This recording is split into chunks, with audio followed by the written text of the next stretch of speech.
Shalom.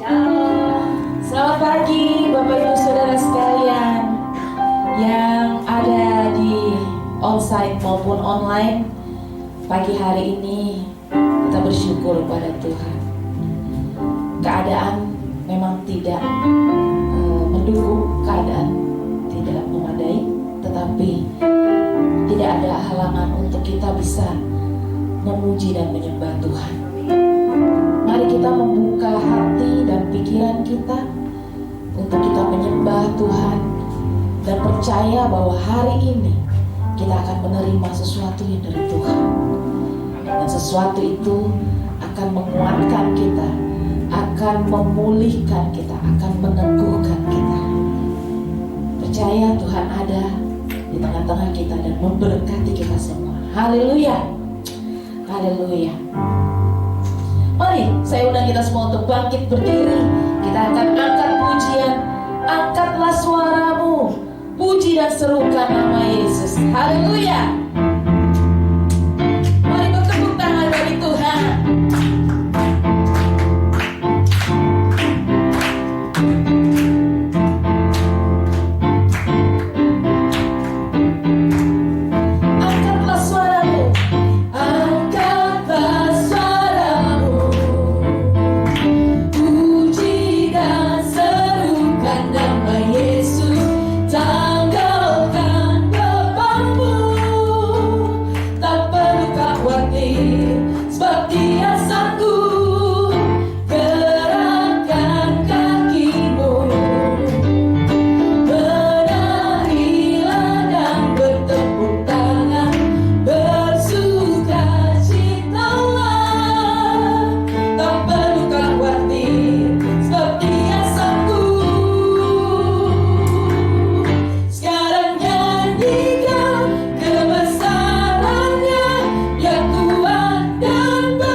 Tuhan, Engkau Allah yang tidak pernah meninggalkan kami. Engkau Allah yang begitu mengasihi kami. Kami bersyukur Tuhan. Kami bersyukur hari ini Tuhan, kami ada. Kami dapat bangun dengan kekuatan yang baru Tuhan. Kami bangun dalam keadaan yang sempurna, sehat Tuhan. Terima kasih Tuhan Yesus, semua karena kebaikan-Mu Tuhan. Haleluya, haleluya. Dan kami bersyukur atas anugerah-Mu ya Tuhan. Biarlah Engkau disenangkan Tuhan dengan puji-pujian kami. Dan biarlah kami juga menerima berkat firman Tuhan pagi hari ini. Karena kami siap Tuhan, kami siap menerima berkat Tuhan. Haleluya, haleluya. Terpujilah Engkau Tuhan, Engkau ditinggikan dan dimuliakan. Di dalam nama Tuhan Yesus Kristus kami membuka ibadah ini. Dan semua umat yang percaya katakan amin, amin, haleluya, haleluya. Mari kita terus menyembah, memuji Tuhan. Dan kita katakan Tuhan yang benar. Haleluya. Sebab Dia gunung batu kita dan kota benteng kita. Dan kita tidak akan ragu karena Dia menjamin hidup kita. Haleluya, amin.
kepada-Mu ya Tuhan.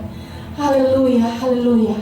Apapun Tuhan yang menjadi rintangan, hambatan dalam kehidupan kami, kami percaya Tuhan, Engkau ada bersama-sama dengan kami ya Tuhan. Engkau tidak pernah melepaskan kami Tuhan. Engkau menggenggam tangan kami ya Tuhan Yesus. Haleluya, haleluya, haleluya Tuhan. Kami tetap percaya kepada-Mu ya Tuhan. Haleluya. Terima kasih Tuhan Yesus. Kami terus menyembah Engkau Tuhan. Haleluya, haleluya. Berkatilah ya Tuhan. Berkatilah umat-Mu ya Tuhan. Mungkin mereka dalam pergumulan Tuhan. Mereka dalam kesulitan Tuhan. Mereka tidak tahu harus mencari pertolongan dari mana. Ingatkan ya Tuhan bahwa ada Tuhan. Ada Tuhan yang besar. Allah pencipta langit dan bumi. Allah yang menciptakan kami Tuhan. Oh Tuhan, biarlah kami tetap berpegang teguh kepada-Mu Tuhan. Percaya kepada-Mu. Di dalam nama Tuhan Yesus. Haleluya, haleluya. Jiwaku bertanya, apakah masih ada harapan melewati tangisan, rasa sesak di dada.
Kepada siapa kami menaruh iman percaya kami?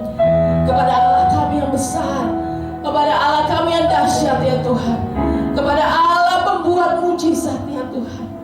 Haleluya. Yesus, Yesus yang kami tinggikan, Yesus yang kami sembah, Yesus yang kami sembah. Haleluya. Yesus Raja kami dan Tuhan kami. Haleluya. Terpujilah Engkau Tuhan. Di dalam nama Tuhan Yesus, berkati kebenaran firman-Mu bagi hari ini, dan kami siap Tuhan menerimanya. Di dalam nama Yesus.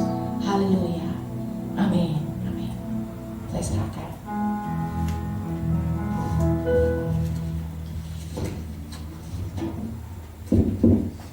Duduk, Bapak Ibu Saudara, Shalom. Shalom. Walaupun di luar banjir dan hujan, Shalom tetap Shalom. Alright. Puji nama Tuhan. Pagi ini kita akan lanjutkan kebenaran firman Tuhan. Bicara tentang iman, memasuki tahun yang baru, tahun yang menurut banyak orang banyak tantangannya. Tapi kita tetap mau bicara tentang iman, karena kita percaya orang benar hidup oleh karena iman kepada Tuhan. Haleluya. Mari kita akan melihat kebenaran firman Tuhan pada pagi ini. Sekali lagi saya mau sampaikan welcome untuk mereka yang mengikuti lewat FB juga, FB Live. Kita bersyukur untuk kehadirannya FB Live di ibadah LGC pada saat ini, dan juga untuk yang mengikuti dari rumah, ya, kita bersyukur bersama-sama. Mari kita melihat kebenaran firman Tuhan. Berbicara tentang iman, sekali lagi kita memasuki bagian ini adalah iman dalam berkomunitas. Bagaimana iman di dalam berkomunitas? Karena kita sebagai makhluk sosial, kita pun juga berkomunitas satu sama lain. Nah, dalam komunitas kita, iman yang seperti apa yang Tuhan kehendaki untuk kita praktekkan dalam hidup kita. Ya, next. Kita melihat bahwa pemahaman tentang iman diambil dari Ibrani pasal 11 ayat yang ke-1, yaitu dasar dari apa yang kita harapkan, bukti dari apa yang tidak kita lihat. Itulah iman. Ya, sepanjang bulan Januari ini saya akan terus ulang-ulang bagian ini, karena ini adalah definisi dari iman sesuai dengan firman Tuhan di dalam Ibrani pasal 11 ayat yang pertama. Tetapi khusus berbicara tentang tadi iman dalam berkomunitas, maka kita akan melihat satu contoh tentang satu kejadian dalam pelayanan Tuhan Yesus di dalam Markus pasal yang kedua. Nah, di sini kita akan melihat dalam komunitas yang kecil, nggak banyak, hanya 4-5 orang saja. Tapi itu sudah mencakup di dalam komunitas. Ya, saya mau seberangkan ini dari kejadian atau peristiwa itu. Mari kita lihat di dalam Markus pasal yang kedua, ayatnya yang pertama sampai dengan ayatnya yang ke-12. Ya.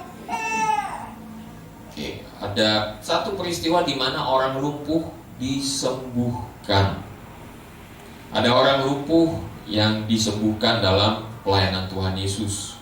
Kitab Markus lebih banyak berbicara kepada orang-orang Romawi, ya, lebih banyak kepada orang-orang yang belum percaya Tuhan secara khusus, atau mereka yang bukan dalam kalangan Yahudi, mereka yang bukan dalam kalangan terpelajar dan lain sebagainya. Bukan berarti orang Romawi bodoh-bodoh, tidak, tetapi dalam konteksnya mereka, Romawi itu lebih kepada yang cepat gitu. Dan mereka tidak suka yang panjang bertele-tele dan lain sebagainya. Orang Romawi itu terkenal mereka kalau ya langsung gitu ya, nggak ada yang ya tapi tunggu dulu, nggak gitu. Orang Romawi itu langsung tegas saja kepada kalimat-kalimatnya. Kemungkinan kitab Markus ini dipengaruhi penulisannya oleh orang-orang Romawi, sehingga kita bisa melihat bahwa dari 3 Injil sinoptik, Matius, Markus, dan Lukas, Markus itu yang paling pendek karena tidak bertele-tele, tidak panjang lebar.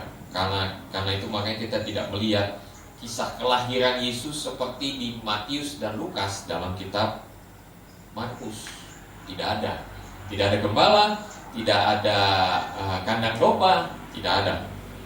Ya, di dalam kitab Markus langsung saja kepada pelayanan Tuhan Yesus. Nah, di dalam pasal kedua ini ada satu peristiwa yang kita akan baca sama-sama. Ya, yang sudah temukan katakan amin. Nggak ada aminnya, berarti belum ketemu. Markus pasal yang kedua. Yang sudah temukan katakan amin. Ini aminnya juga. Yang di rumah pasti sudah amin ya. Nah, yang menyaksikan pasti sudah amin. Oke? Nggak ada di sini, jadi jangan lihat di sini. Ya, ini nggak ada. Saya sengaja mau supaya kita melihat bagian firman Tuhan ini bersama-sama. Yuk kita baca sama-sama yuk. Markus pasal yang kedua ayat yang pertama sampai dengan ayat yang ke-12. Kita baca 3, 2, 1. Kemudian sesudah lewat kok nggak ada yang ikut baca sama-sama? Ayo 3, 2, 1. Kemudian sesudah lewat beberapa hari, waktu Yesus datang lagi ke Kapernaum, tersiarlah kabar bahwa Ia ada di rumah. Maka datanglah orang-orang berkerumun sehingga tidak ada lagi tempat, bahkan di muka pintu pun tidak. Sementara Ia memberitakan firman kepada mereka, ada orang-orang datang membawa kepadanya seorang lumpuh, digotong oleh 4 orang. Tetapi mereka tidak dapat membawanya kepadanya karena orang banyak itu. Lalu mereka membuka atap yang di atasnya. Sesudah terbuka, mereka menurunkan tilam tempat orang lumpuh itu terbaring. Ketika Yesus melihat iman mereka, berkatalah Ia kepada orang lumpuh itu. Apa katanya? Hai anakku, dosamu sudah diampuni. Tetapi di situ ada juga duduk beberapa ahli Taurat. Mereka berpikir dalam hatinya, mengapa orang ini berkata begitu? Ia menghujat Allah. Siapa yang dapat mengampuni dosa selain daripada Allah sendiri? Tetapi Yesus segera mengetahui dalam hatinya bahwa mereka berpikir demikian. Lalu Ia berkata kepada mereka, mengapa kamu berpikir begitu dalam hatimu? Manakala lebih mudah mengatakan kepada orang lumpuh ini, dosamu sudah diampuni, atau mengatakan, bangunlah, angkatlah tilammu dan berjalan. Tetapi supaya kamu tahu bahwa di dunia ini Anak Manusia berkuasa mengampuni dosa. Berkatalah Ia kepada orang lumpuh itu, kepadamu kukatakan, bangunlah, angkatlah tempat tidurmu dan pulanglah ke rumahmu. Dan orang itu pun bangun, segera mengangkat tempat tidurnya dan pergi keluar di hadapan orang-orang itu, sehingga mereka semua takjub lalu memuliakan Allah. Katanya, yang begini belum pernah kita lihat. Nah, dalam ayat-ayat ini kita melihat, saya berikan ringkasannya saja.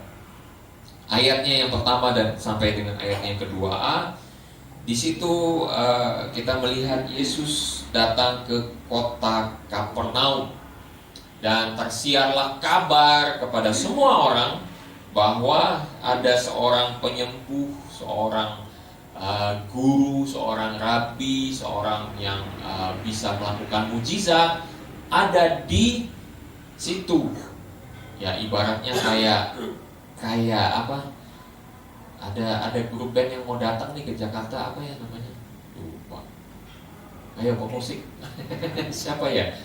Yang katanya mau bikin live concert di Indonesia. Lupa lagi saya. Ya? Siapa? Gak tahu. Aduh, saya yang lupa juga. Pokoknya ada atau udah lewat lah. Ya, kalau ada grup band yang terkenal gitu yang mau datang, sempat ada beberapa kali gitu ya grup band terkenal mau datang batal. Kenapa? Hujan, apa segala macam, rusak lah semua stadionnya kan. Atau ada juga yang kemudian dibatalkan oleh yang menyelenggarakan acara gitu. Tapi ini benar-benar gitu ya, Tuhan Yesus sudah datang dan semua akhirnya tahu, kabarnya tersiar kemana-mana, tidak ada medsos, tidak ada apa-apa, jadi mulut ke mulut kayaknya lebih cepat gitu. Dan langsung semua pada wah segera datang, ayo cepat datang, kita bawa bekal-bekal yang kita perlukan, jangan sampai kelaparan, jangan sampai kejadian kita kelaparan di tengah jalan, gak ada makanan, aduh habis itu repot deh semua. Tapi kemudian mereka siap-siap semua dan datang ke satu rumah. Dan di rumah itu tidak ada tempat lagi untuk duduk. Malahan saking banyaknya orang-orang berkerumun, mereka akhirnya berdiri semua. Tidak ada yang duduk, semuanya berdiri. Itu padat. Kalau rumah segede-gedenya rumah, sebesar-besarnya rumah, paling banter berapa banyak sih yang bisa masuk gitu. Ya, kalau misalnya masuk dalam satu rumah, dalam ruang tamunya, paling banter berapa? Ya 20, itu 30 itu udah paling banyak pada waktu itu.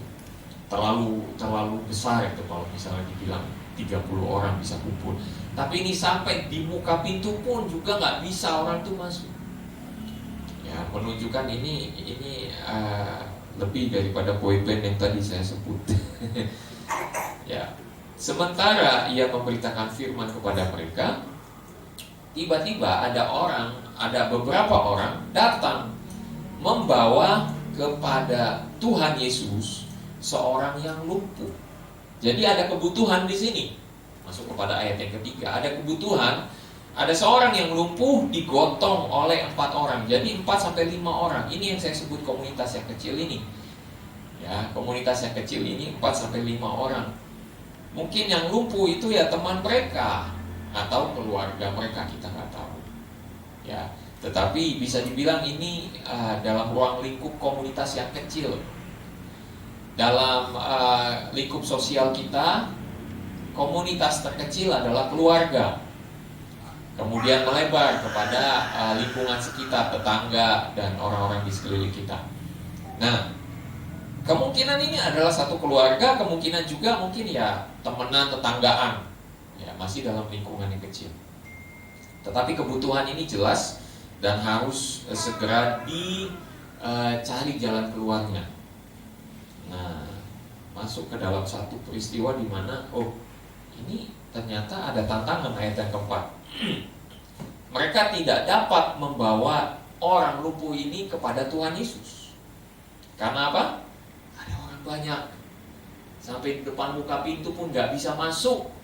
Percuma mau masuk aja gak bisa, apalagi bawa orang lumpuh yang ditandu begini. Ya, kalau yang pernah ikut pramuka tentu tahu gimana cara bikin tandu kan. Ya, tandu itu ya digotong 4 orang, 1 orang pegang ujung dari tongkat masing-masing ya. Dan di situ orangnya terbaring, nggak bisa lewat. Bagaimana mau lewat? Orang berkerumun sampai di depan pintu. Ya, kalau yang penting bisa dengar aja itu udah bagus. Kerumunannya udah kayak apa ini? Nah, mereka tidak dapat membawa kepada Yesus orang yang lumpuh ini. Dan kemudian mereka cari solusinya. Solusinya apa? Bagian rumah pada waktu itu ada bagian atap yang memang cukup landai. Dan ada tangganya. Tangganya itu dari luar, Bapak Ibu Saudara, bukan dari dalam rumah. Kalau kita, tangganya itu dari dalam rumah. Kalau mereka dulu, tangganya itu dari luar. Ya. Jadi kalau bisa dibilang ada akses untuk maling nggak bisa masuk? Oh iya, dari atas bisa, maling bisa masuk dari atas bisa. Ya, tetapi biasanya tempat berkerumunnya itu bagian dari atasnya itu memang ada seperti kalau orang zaman sekarang bilang balai-balai gitu ya. Jadi bagian atasnya itu bisa dibongkar. Ya, itu semi permanen lah bagian atasnya untuk balai-balai itu, karena mereka perlukan untuk peranginan. Biasanya kalau udah waktu sudah mulai agak gelap dan lain sebagainya, itu dibuka supaya ada penerangan dari cahaya bulan. Tapi kalau tidak, ya ditutup saja. Atau kalau siang-siang misalnya, mereka perlu sinar matahari untuk di dalam ruangan, maka bagian yang terbuka sedikit itu akan menjadi jalur cahaya matahari masuk ke dalam ruangan, supaya bagian dalamnya tidak gelap. Dulu tidak ada lampu kayak kita sekarang ini, yang ada saklarnya, tinggal kita pencet aja lampu nyala terang semua. Tidak, dulu masih mengandalkan matahari. Oleh karena itu ya mereka juga ada pelita yang mereka andalkan, tetapi pelita yang hanya untuk waktu malam lah. Siang-siang ngapain memasang pelita? Itu gak ada gunanya. Nah, akhirnya bagian yang semi permanen itu dibuka. Bagian yang semi permanen itu dibuka. Dan ayat yang keempat, lalu mereka membuka atap yang di atas. Jadi tepat Tuhan Yesus itu berdirinya tepat di bagian atas dari bagian dari yang atasnya itu semi permanen yang bisa dibongkar. Cuman yang ngerti aja sih, ini semi permanen gitu. Artinya sengaja ditaruh di situ. Ini bukan rumahnya dia gitu kan, main bongkar-bongkar aja. Ini yang bener aja sih. Ya ini tamu kok, bisa dibilang kata lainnya agak kurang ajar gitu, main ngerusak rumah orang aja ya.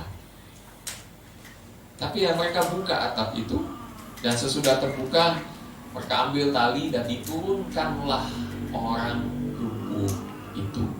Satu orang pegang satu tali, dan masing-masing mengikatkan tali itu di ujung dari tandu tersebut. Jadi empat-empatnya menurunkan bersama-sama. Ayatnya yang kelima, kemudian ada tanggapan Tuhan Yesus yang kita lihat di sini. Ketika Yesus melihat iman mereka, ketika Yesus melihat iman mereka, bukan iman si lumpuh. Ya, jadi di sini bisa kita lihat bahwa imannya itu dalam komunitas, bukan dalam pribadi saja, tapi dalam berkomunitas. Ada.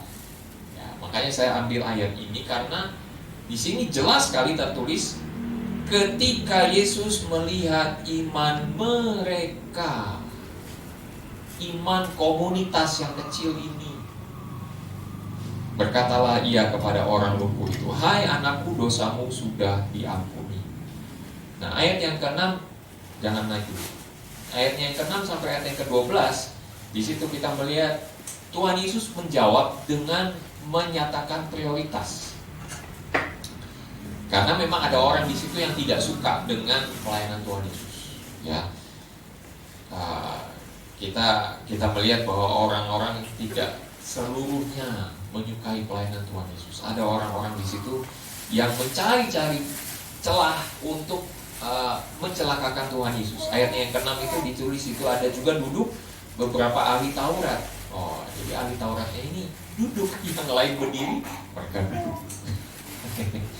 Mereka duduk dan mereka langsung berkata dalam hati mereka, siapa orang ini? Kok bisa-bisanya dia menghujat Allah?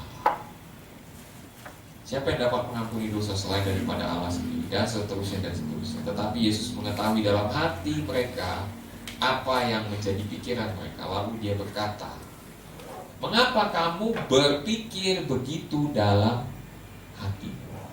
Jadi mereka tidak mengatakannya secara gamblang, tidak langsung mereka protes Tuhan Yesus, enggak gitu.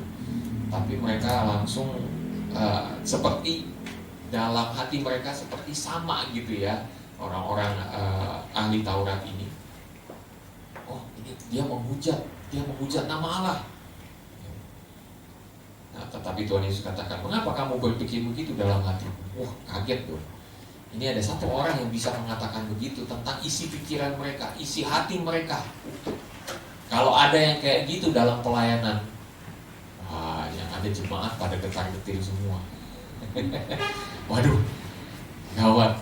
Nanti kalau saya ikut pelayanan di tempatnya si pendeta A, dan dia ngomong lagi, saya punya dosa apa, saya punya dosa apa, waduh repot. Ya. Tapi Yesus tahu apa yang mereka pikirkan. Tuhan Yesus katakan demikian. Manakah lebih mudah mengatakan kepada orang lumpuh ini, dosamu sudah diampuni, atau bangunlah, angkatlah tilammu dan berjalan. Dua-dua sama-sama impossible. Tapi yang satu impossible karena ya itu kedaulatannya Allah. Tetapi yang kedua berbicara tentang impossibility-nya dalam keadaan fisik. Mungkin tabib bisa mengatakan itu, mungkin tabib bisa mengatakan itu. Tapi siapa yang ada tabib di situ? Nggak ada.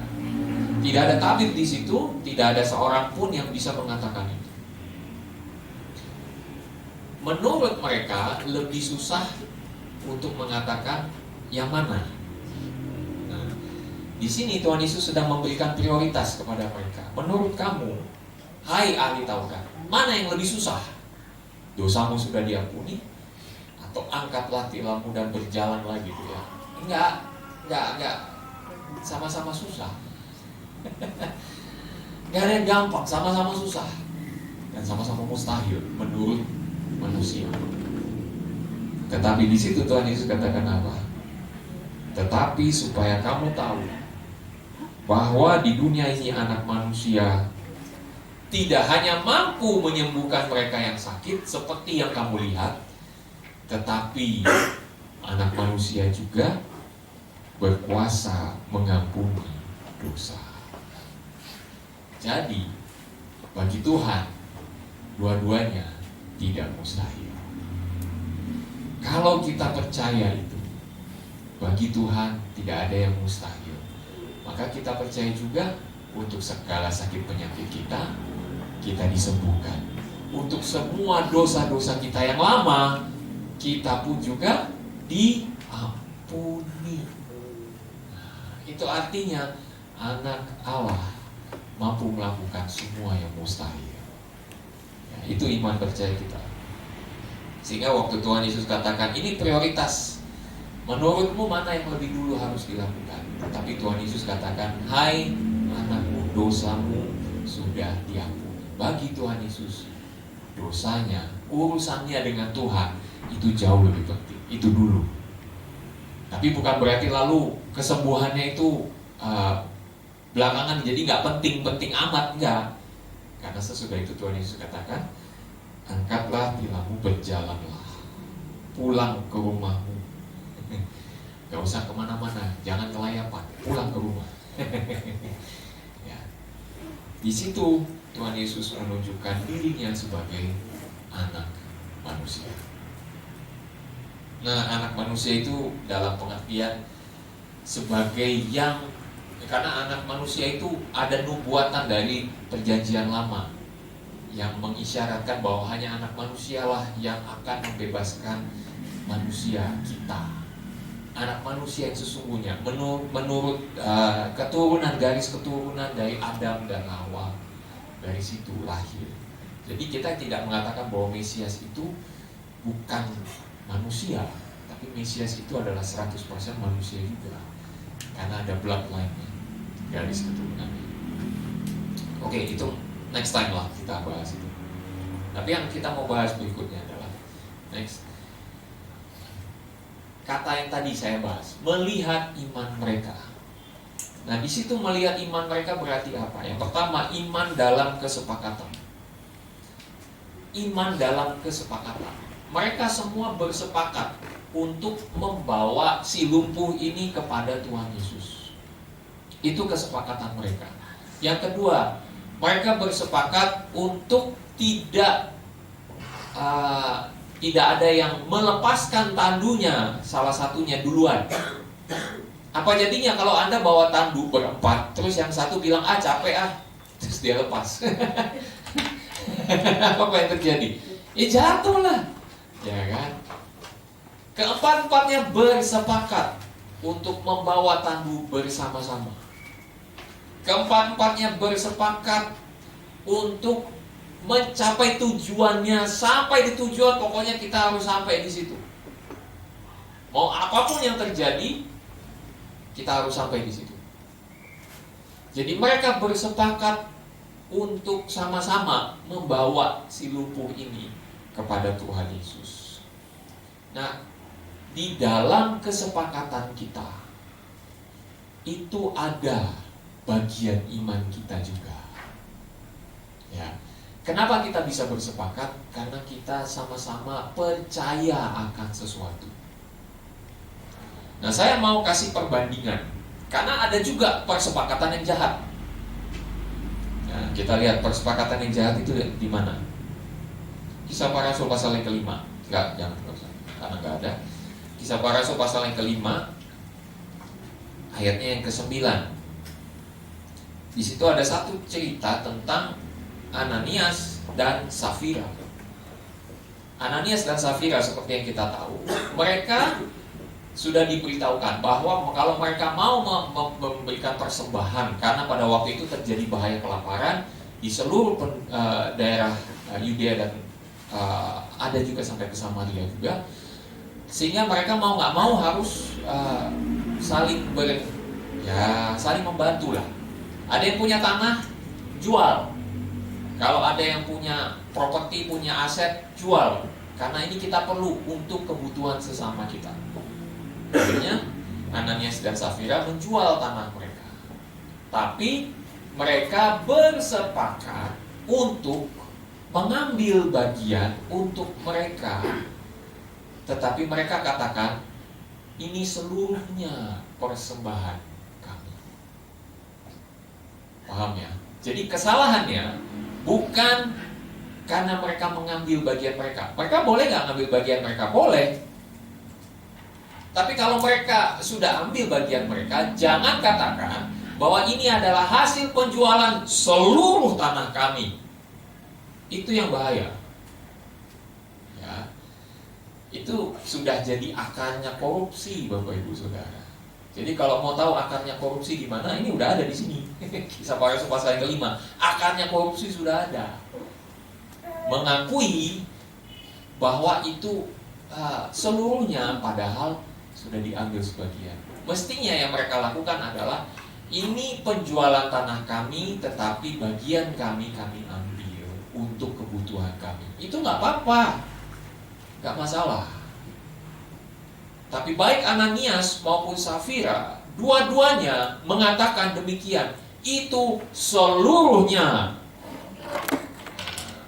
Berarti kalau misalnya tanah itu terjual 10M gitu misalnya, tanah itu terjual 10M, lalu diambillah 2M, diambil 2M buat mereka pribadi, dan mereka katakan, iya, ini hasil penjualan tanah kami semuanya. Terjual 8M, padahal terjualnya berapa? 10. Paham ya? Jadi dengan demikian mereka sudah mendustai Tuhan. Nah, inilah yang dinamakan persepakatan jahat. Karena kenapa? Di dalam ayatnya yang ke-9 dikatakan begini. Petrus bertanya kepada Safira, karena Ananias ditanya begitu. Ananias bilang, iya, seluruhnya. Gitu. Dan tiba-tiba meninggallah Ananias. Lalu Petrus tanya kepada Safira. 3 jam kemudian masuklah Safira. Dia nggak tahu bahwa suaminya udah tinggal nama doang. Ya. Kemudian dia masuk ketemu sama Bapak Petrus. Pak Petrus, kemana kira-kira suami saya? Petrus nggak ngomong apa-apa. Petrus cuma bilang gini, coba Ibu Safira katakan kepada saya, dengan harga 8M kah tanah itu kamu jual? Ya. Dengan harga 8M kah tanah itu kamu jual seluruhnya? Jawab Ibu Safira, Pak, ya, betul, harganya 8M. Ya. Jadi udah tahu ya akar korupsi di mana ya? Nah, ayat yang ke-9 kata Petrus, mengapa kamu berdua bersepakat untuk mencobai roh Tuhan? Tuh, jadi sudah ada kesepakatan jahat. Lihatlah orang-orang yang baru mengubur suamimu berdiri di depan pintu, dan mereka akan mengusung engkau juga keluar. Tiba-tiba rebahlah perempuan itu. Saat itu juga di depan kaki Petrus putus nyawanya, meninggallah dia. Nah, di sini kita melihat ada yang namanya kesepakatan yang baik dan ada yang kesepakatan tidak baik. Dan dua-duanya itu dilihat oleh Tuhan. Hati-hati waktu kita membuat kesepakatan itu dilihat oleh Tuhan. Dilihat oleh Tuhan. Karena di situ ada iman kita juga, ada iman percaya kita. Landasan dari kesepakatan itu apa?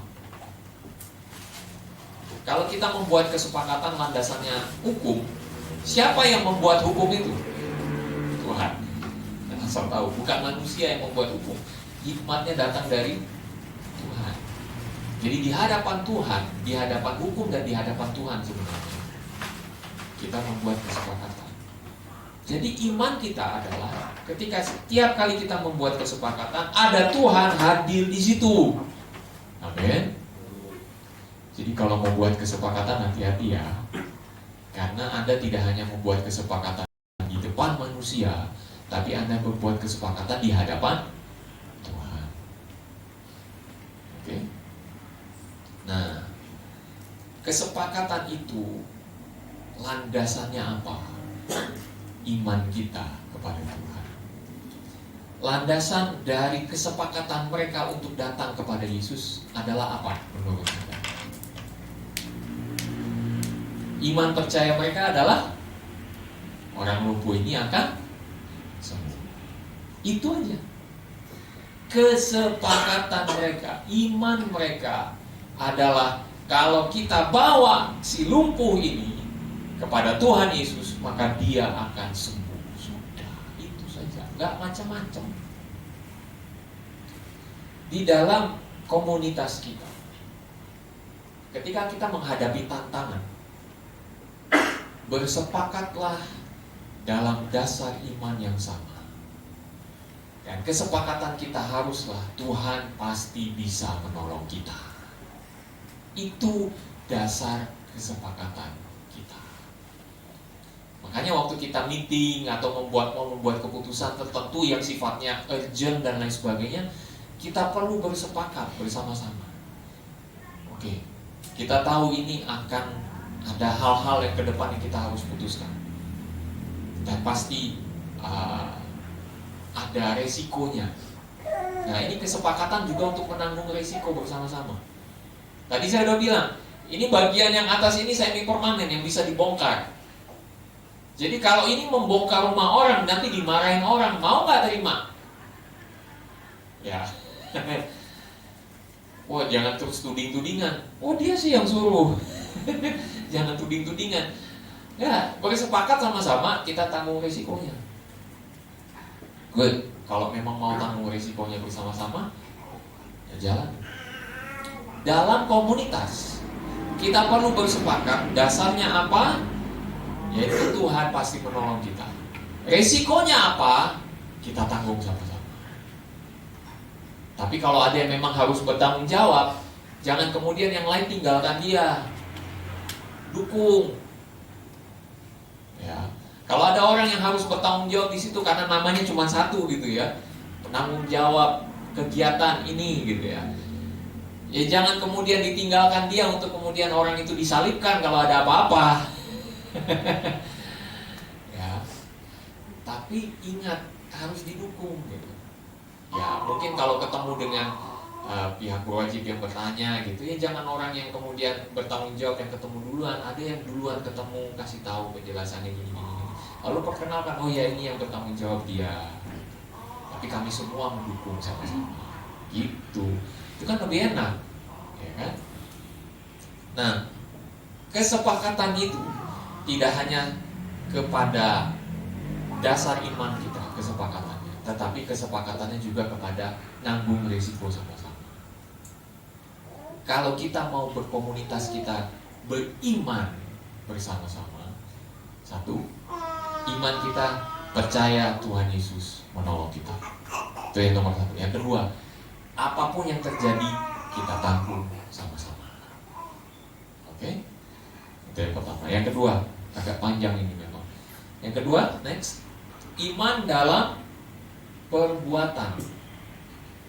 Tidak cukup kita hanya beriman saja, tidak cukup kita hanya berkata, oke, kita tanggung resikonya sama-sama. Kita juga harus buktikan dengan perbuatan kita. Percuma kita lakukan kesepakatan kalau tidak kita lakukan. Percuma semua kesepakatan itu tertulis semuanya, tapi kalau tidak kita lakukan, apa faedahnya? Gak ada gunanya. Ya. Tapi kalau kita lakukan, maka kesepakatan itu adalah benar adanya. Ya. Saya mau ajak kita melihat dari Yakobus pasal 2. Nah, ini kaitannya juga dengan iman. Tapi saya bacakan supaya terjemahannya lebih gampang kita pahami. Saya bacakan dari terjemahan sederhana Indonesia ya. Yakobus pasal yang kedua, ayatnya yang ke-14. Di sini ada pengertiannya yang berkaitan dengan iman dan perbuatan. Tapi ada banyak miskonsepsi di sini, banyak kesalah tafsiran di sini. Sehingga saya harus ambil terjemahan yang lebih sederhana supaya jangan sampai ada yang berpikirnya beda gitu ya. Karena ini seringkali masuk dalam pemahamannya begini. Oh gitu, jadi kalau kita hanya beriman aja tapi kita tidak kalau kita tidak ada perbuatan berarti kita tidak selamat. Bukan itu. Ada kaitan antara iman dengan perbuatan, tapi bukan dalam pengertian sampai ke situ. Dalam pengertian maksudnya harus ada sunat, harus ada apalah gitu ya, ditambah-tambahin supaya kita selamat. Tidak hanya cukup percaya pada Tuhan Yesus. Kenapa saya katakan itu? Di dalam kitab Kolose itu dibahas. Jelas dikatakan bahwa hanya dengan percaya kepada Yesus kita akan selamat. Itu dalam kitab Kolose. Baca aja pasal yang 2. Nah, di dalam kitab Yakobus di sini melengkapi saja dengan perbuatan-perbuatan itu apa? Buat apa sebenarnya kita lakukan perbuatan itu? Ayat 14. Saudara-saudariku, kalau seseorang berkata, saya percaya penuh kepada Kristus, artinya dalam keseharian kita percaya Tuhan mampu melakukan perbuatan yang besar. Tetapi dia tidak melakukan apapun yang menunjukkan keyakinannya itu, berarti ucapannya hanya omong kosong belaka. Kita tidak diselamatkan berdasarkan ucapan seperti itu saja. Artinya, waktu kita mengaku dosa kita juga di hadapan Tuhan, kita pun juga harus hidup sesuai dengan kehendak Tuhan. Nah, ini yang banyak orang tuh kemudian salah tafsirkan. Saya mau kasih tahu. Pengertiannya adalah iman akan Tuhan Yesus, iman akan keselamatan yang Tuhan berikan harus jalan bareng-bareng dengan perbuatan kita yang memuliakan Tuhan. Gak cukup kita hanya percaya Tuhan dan kemudian kita lakukan apa saja yang kita mau. Gak bisa begitu. Hati-hati. Seorang penulis bernama Awe Tozer sudah menyatakan begitu dalam bukunya berapa tahun yang lalu, bahwa akan bangkit satu generasi yang percaya kepada Tuhan dan memuji Tuhan dengan mulutnya, tapi perbuatan mereka jauh daripada Tuhan. Ada. Dan itu yang terjadi. Jadi jangan pernah bilang, oh ya saya percaya Tuhan, saya pasti selamat, tapi saya mau lakukan apa saja yang saya mau. Saya mau main cewek lah, pokoknya apa aja, saya mau mabuk-mabukan, saya mau pokoknya pesta pora, apa saja yang saya mau. Oke. Kan saya udah terima Tuhan Yesus. Gak bisa. Terima Tuhan Yesus artinya you mau hidup seturut kehendak Tuhan juga. Itu dia. Nah, ayatnya yang ke-17. Sama halnya dengan keyakinan kepada Kristus. Kalau keyakinan kita tidak dinyatakan lewat perbuatan, berarti itu bukanlah keyakinan. Waktu kita percaya Tuhan mampu melakukan perbuatan yang besar, tapi kita diam aja, ya nggak bisa ada apa-apa yang terjadi. Gitu. Ya, ini yang terjadi dalam pelayanan kita di sini. Kalau waktu itu saya diam aja, saya dengan istri diam aja, kami nggak bikin sebuah pelayanan yang memulai ini semua dari LGM dan lain sebagainya. Kalau kami tidak memulai dengan LGM, maka semua yang Anda perhatikan di sini ini semua mujizat Tuhan. Ya. Saya sudah sampaikan berkali-kali. Ini semua mujizat Tuhan. Dan kita dalam pelayanan di LGM kita percaya Tuhan yang mencukupkan. Dan betul, ketika LGC ini belum dibuka, tidak ada kursi, karpet dan lain sebagainya, AC juga nggak ada, kosong, nggak ada apa-apa. Tapi Tuhan sediakan dananya. Kalau kita diem aja, ya Tuhan bagaimana mau bekerja? Ya kan? Kalau kita tidak mengatakan di dalam doa kita, bagaimana kita bisa melihat mujizat Tuhan? Oleh karena itu Bapak Ibu Saudara, lakukanlah sesuai iman Anda, perbuatlah sesuai dengan iman Anda. Karena di dalam ayatnya yang ke-26 dikatakan begini. Jadi ibarat seseorang terbukti masih hidup kalau dia bernafas. Oke, yang masih hidup coba tarik nafas. Oh, masih hidup ya? Berarti masih hidup kan ya? Kalau kita masih bisa bernafas, itu tandanya kita masih hidup.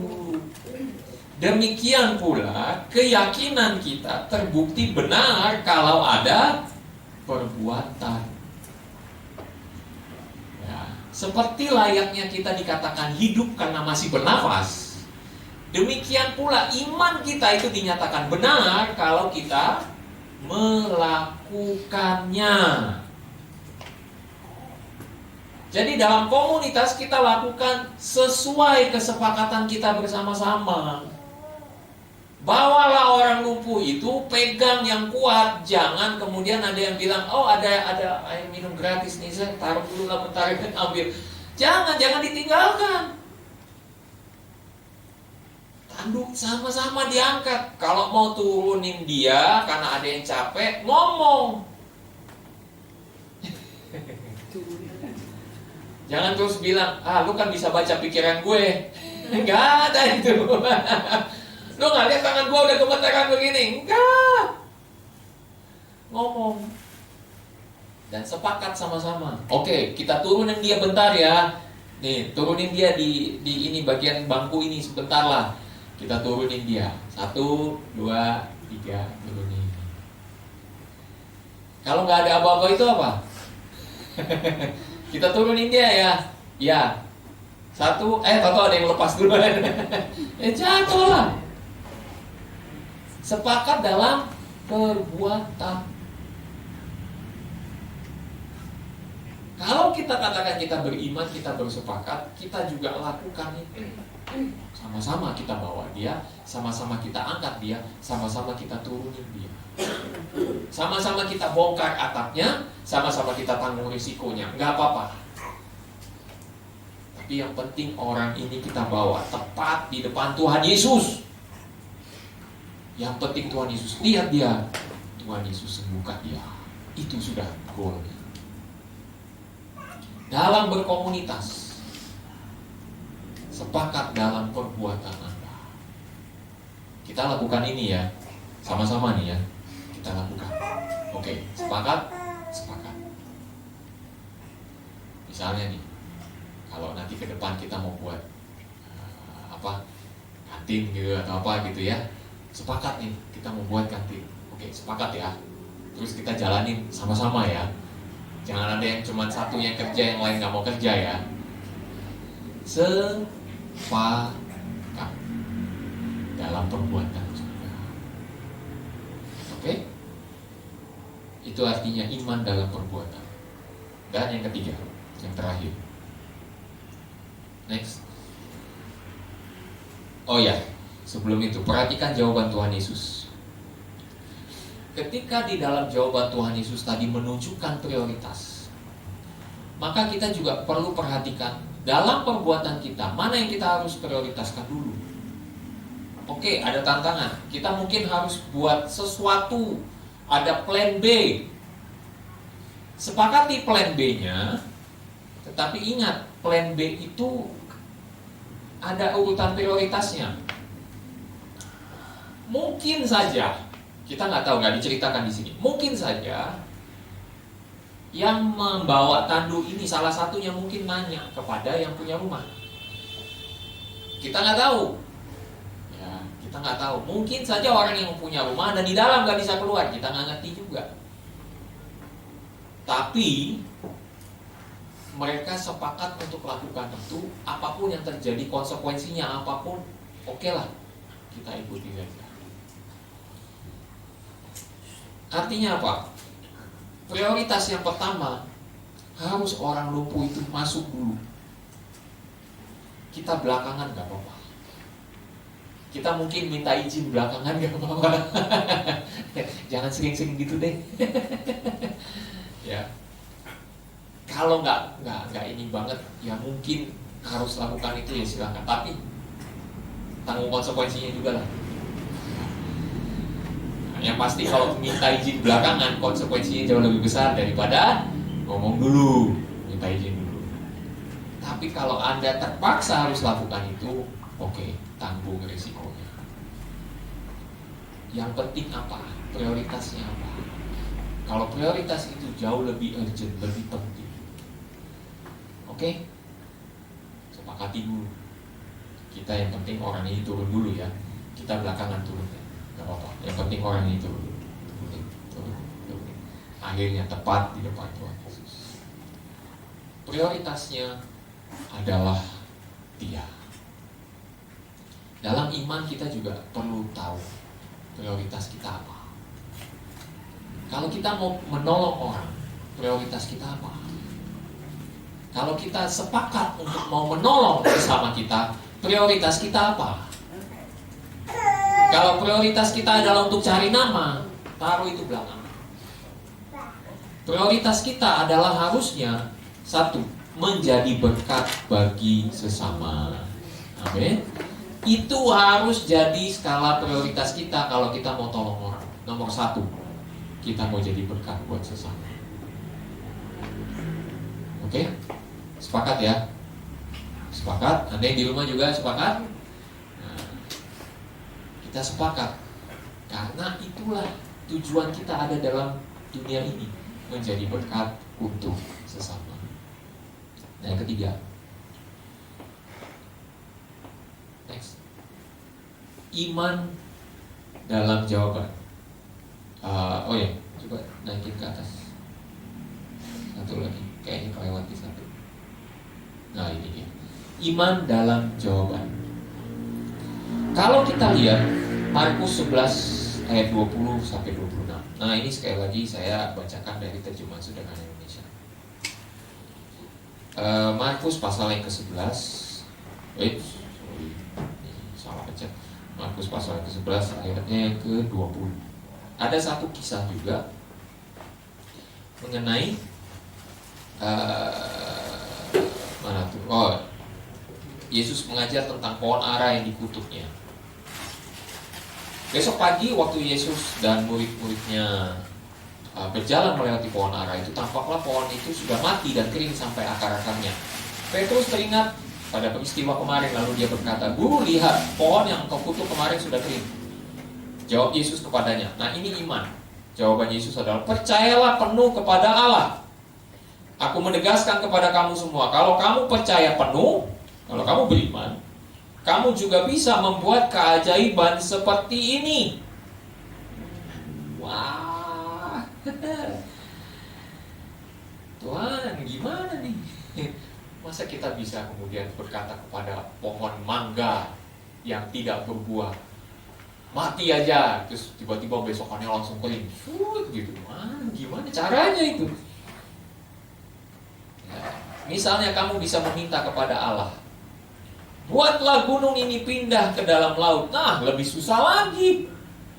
Pohon aja udah susah, ini gunung suruh pindah ke dalam laut. Asalkan kamu percaya penuh dan tidak ragu bahwa Allah akan melakukan apa yang kamu minta, maka permintaanmu itu pasti dikabulkan. Jadi beriman untuk jawabannya. Beriman untuk jawabannya. Karena itu aku menasihatkan kamu, saat kamu berdoa meminta sesuatu, percayalah bahwa Allah sedang memberikan apa yang kamu minta, maka hal itu akan terjadi. Sekali lagi saya katakan, saat kamu berdoa meminta sesuatu, percayalah bahwa Allah sedang memberikan apa yang kamu minta, maka hal itu akan terjadi. Minta apa nih? Nah, dikasih tahu boundariesnya. Setiap kali kamu berdoa, periksalah dirimu. Kalau udah masalah periksa diri, berarti kita harus tahu, oke, permintaan saya ini berkenan sama Tuhan atau tidak. Apa yang saya minta ini cuma karena kemarukan saya, iri hatinya saya, kepengennya saya doang, atau namanya kalau lagi ngelihat shopping online, jadinya masukin keranjang doang karena lagi kepengen gitu ya. Apakah karena itu? Nah, tetapi di sini dikatakan juga, kalau yang kamu minta itu berkaitan dengan orang lain, periksa dirimu sendiri. Kalau kamu masih menyimpan sakit hati kepada seseorang, jadi permintaannya ini kaitannya dengan orang lain. Kalau kamu masih menyimpan sakit hati kepada seseorang, maafkanlah orang itu lebih dahulu, supaya Bapamu yang di surga juga mengampuni semua kesalahan. Tapi kalau kamu tidak memaafkan orang lain, Bapamu yang di surga juga tidak akan mengampuni kamu. Barangkali itu yang Tuhan minta untuk kita introspeksi dalam diri kita. Kok berapa kali kita beriman, kok jawabannya gak muncul-muncul? Kenapa? Kok kita percaya Tuhan pasti akan lakukan perkara besar? Saya udah berdoa bertahun-tahun. Ya, oke. Mungkin ini jadi satu introspeksi buat kita. Udah kita cek diri kita belum di hadapan Tuhan. Apa karena kita minta karena kemauan kita toh? Tapi kita masih ada ganjelan dengan orang lain yang sifatnya itu mengganggu sekali. Kalau hal itu mengganggu kita dalam doa kita, itu mengganggu kita juga. Karena kalau kita berkata kita mengasihi Tuhan, dalam kitab Yakobus dikatakan, kalau kita mengasihi Tuhan, kita juga mengasihi sesama kita. Tapi kalau kita menaruh kebencian terhadap sesama kita, menaruh apa tadi dikatakan, sakit hati kepada sesama kita, maka itu akan menjadi kita seperti omong kosong aja. Kita katakan kita mengasihi Tuhan, aku mengasihi Engkau Tuhan, aku percaya kepadamu Tuhan, tapi dalam hati kita tidak mengasihi sesama kita. Ada kaitan yang kuat di situ, sehingga kita mungkin Tuhan nggak jawab langsung doa kita karena itu. Introspeksi lah diri kita di hadapan Tuhan. Banyak kali kita harus lakukan itu. Jadi dalam hal kita berkomunitas, apalagi dalam berkomunitas, kalau kita bersepakat kita mau lakukan sesuatu, tapi kita ada sakit hati dengan teman kita di seberang kita, atau teman kita di samping kita, atau teman yang kita mau ajak kerjasama, kita ada sakit hati dengan dia, saya yakin kesepakatan Anda tidak akan bisa jalan mulus. Oleh karena itu bersepakat dalam jawaban, bersepakat untuk saling mengampuni, supaya jawaban yang kita terima itu bersama-sama. Amin.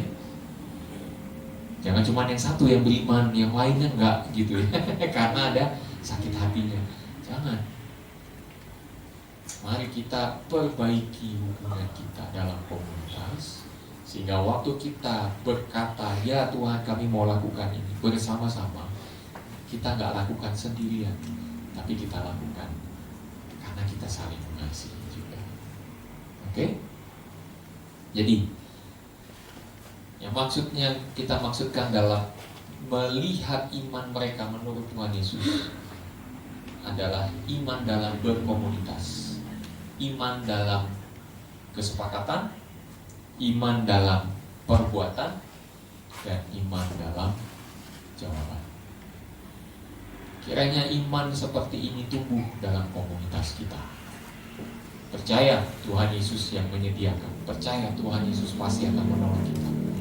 Percaya penuh, gak ragu, karena pasti Tuhan akan menolong kita. Kemudian kita percaya kesepakatan bersama-sama untuk melakukannya bersama-sama. Tidak hanya satu orang yang kerja, tapi semua bekerja bersama-sama, saling bahu-membahu. Yang ketiga, kita beriman untuk jawaban yang sama juga. Karena kita tidak ada saling ketersinggungan, tidak ada sakit hati satu sama lain, sehingga jawaban kita bisa sama. Jawaban kita bisa sama. Ini paling kelihatan sebenarnya kalau dalam hubungan suami istri itu. Kalau ada yang sakit hati, pasti jawabannya beda.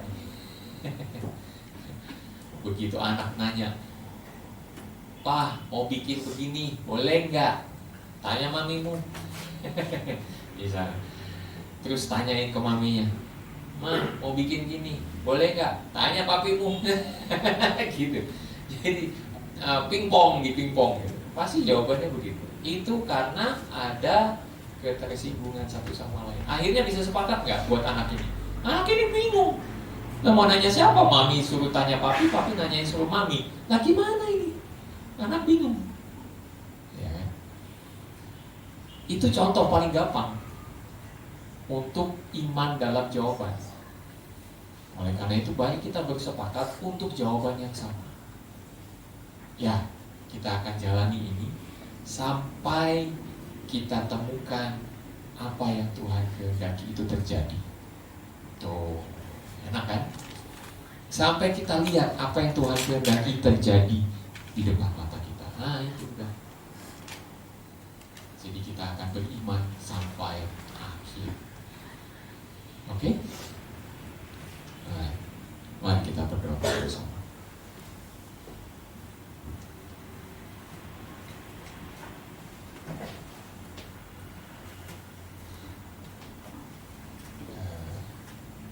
Satu lagu, aku punya Tuhan yang besar tadi.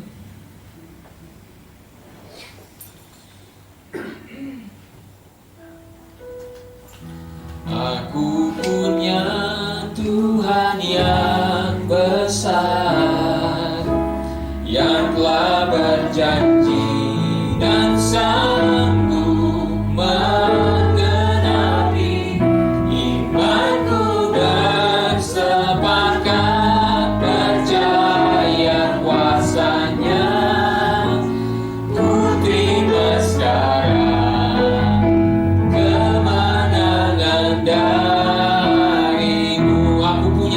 Besar. Aku punya Tuhan yang besar, yang telah berjanji dan sanggup menggenapi imanku bersepakat percaya kuasanya. Ku terima sekarang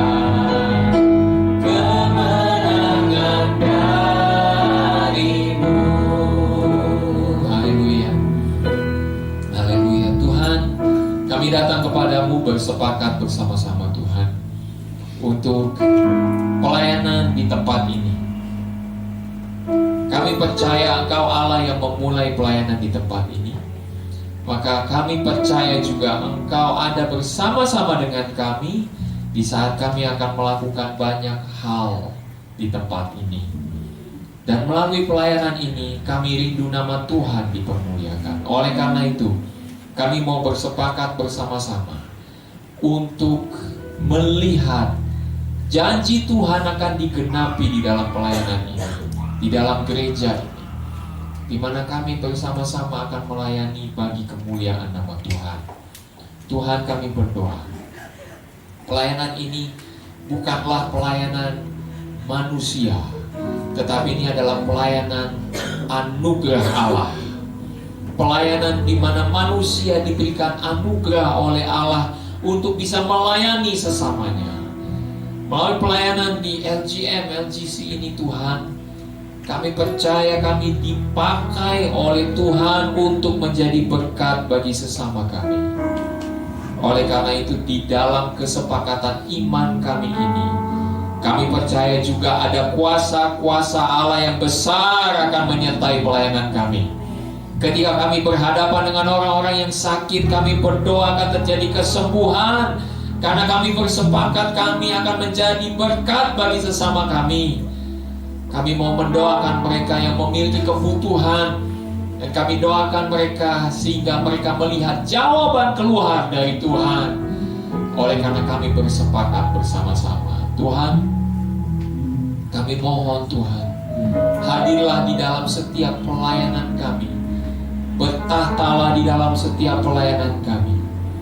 Dan iman kami dari awal kami sudah katakan, pelayanan ini adalah milik Tuhan, bukan milik perorangan, tetapi ini adalah milik Tuhan. Oleh karena itu, berdaulatlah atas pelayanan ini. Apa yang Engkau kehendaki, terjadilah. Apa yang Engkau mau, terjadilah. Ketika kami akan membuat program-program ke depan, rencana-rencana ke depan untuk memberkati lebih banyak orang lagi, Tuhan, kami membawa kesepakatan iman kami di hadapan Tuhan, bahwa semua ini kami lakukan untuk kemuliaan nama Tuhan, bukan untuk profit kami, tetapi terlebih dahulu kami mau memuliakan nama Tuhan. Kami tidak mau menaruh profit kami yang nomor satu, tidak Tuhan. Kami mau menaruh kemuliaan Tuhan nomor satu. Nama Tuhan dipermuliakan. Tuhan, berilah hikmat kepada kami. Ide-ide yang segar, ide-ide yang baru, ide-ide yang bisa menggairahkan semangat kami untuk bisa melayani dalam setiap kemampuan kami. Berkatilah kami semua ketika kami memberikan ide-ide dalam pelayanan ke depan, hal-hal yang bisa menunjang pelayanan ke depan. Kiranya ide itu adalah ide dari Roh Kudus sendiri, yang memberikan kepada kami juga kemampuan untuk melakukannya. Karena apa yang kami lakukan melalui perbuatan kami, itulah yang menunjukkan iman kami di hadapan Tuhan. Kami mau melakukannya karena kami percaya kami melayani bukan dengan kuat kuasa kami, tapi dengan kuat kuasa Allah. Tolonglah kami semua ya Tuhan, pimpinlah kami, dan biarlah ide-ide kreativitas itu mengalir juga dari hikmat Tuhan untuk kami semua ketika kami akan melakukan perkara-perkara besar ke depan. Kami katakan itu perkara besar karena sesuai dengan apa yang kau katakan. Kalau kami punya iman, kalau kami bersepakat, maka apa yang kamu minta Tuhan akan lakukan. Maka itu kami percaya Engkau akan melakukan perkara besar di tempat ini, perkara yang melebihi apa yang bisa kami bayangkan. Ya Tuhan, lakukanlah perkara besar di tengah-tengah kami. Kami serahkan hidup kami ke dalam tangan-Mu. Kami juga membuka hati kami di hadapan Tuhan. Tuhan, ampuni kami kalau seandainya ada sakit hati yang tersimpan di dalam hati kami yang belum kami akui di hadapan Tuhan. Ampuni kami, karena itu akan mengganggu kesepakatan kami di dalam Tuhan. Oleh karena itu kami berdoa, ampunilah kami, dan kami lepaskan pengampunan bagi mereka yang sudah menyakiti hati kami. Karena kami melepaskan pengampunan ini adalah dari kerelaan hati kami yang mengasihi mereka juga. Ampunilah mereka, ampunilah mereka. Ya Tuhan, kami datang dengan ketulusan hati kami di hadapan Tuhan. Dan biarlah iman kami tetap terpelihara, kesepakatan kami tetap terpelihara di dalam Engkau. Dalam nama Tuhan Yesus kami berdoa. Sama-sama katakan Amin. amin. Setelah ini kita akan lakukan banyak perkara besar ya. Amin. Kita udah beriman, percaya Tuhan mampu melakukan perkara besar. Nah, lewat kita Tuhan akan lakukan itu. Alright. Kita akan memberikan persembahan kita kepada Tuhan sebagai bukti satu bukti nyata bahwa kita beriman. Kita beriman Tuhan akan melakukan perkara yang besar lewat pelayanan kita. Amin. Amin. Mari kita akan berdoa. Dan bagi Anda yang di rumah, nanti akan disampaikan juga dalam sudah. Kalau Anda ingin memberikan persembahan lewat transfer, Anda bisa lakukan transfer juga dari rumah. Mari kita berdoa bersama-sama. Tuhan, terima kasih untuk firman-Mu yang mengajar kami untuk beriman bersama dalam komunitas. Oleh karena itu, biarlah kami sebagai umat-Mu berkomunitas bersama-sama. Kami yang di tempat ini maupun kami yang menyaksikan dari rumah, kami bersama-sama menaruh iman percaya kami kepada Tuhan, bahwa Tuhan akan melakukan perkara yang besar melalui kehidupan kami. Dan itulah iman percaya kami yang kami yakini sampai akhir hidup kami. Oleh karena itu, berkatilah umat-Mu di dalam pemberian mereka. Mereka menunjukkan iman percaya mereka bahwa Tuhan mampu melakukan perkara yang besar lewat hidup mereka. Tidak ada perkara-perkara yang kecil, yang sederhana yang Tuhan tidak akan pakai. Tuhan akan lakukan banyak hal dalam kehidupan kami hari lepas hari, di mana hal-hal yang kami anggap sederhana justru Tuhan lakukan perkara besar di dalamnya. Oh Tuhan, terima kasih bahwa di dalam segala perkara Engkau turut bekerja. Dalam segala perkara apapun itu, Tuhan, Engkau turut bekerja. Terima kasih Tuhan. Dan biarlah umat-Mu bersuka di dalam pemberian mereka kepada Tuhan, karena menyadari melalui hidup mereka Tuhan melakukan perkara yang besar. Terpujilah nama Tuhan. Berkatilah umat-Mu di dalam nama Yesus kami berdoa. Amin. Angkatlah suaramu, puji dan serukan nama Yesus.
Bapak Ibu Saudara yang mungkin baru pertama kali mengikuti lewat FB Live, ya ini berkat dari Tuhan juga bahwa kita bisa bertemu.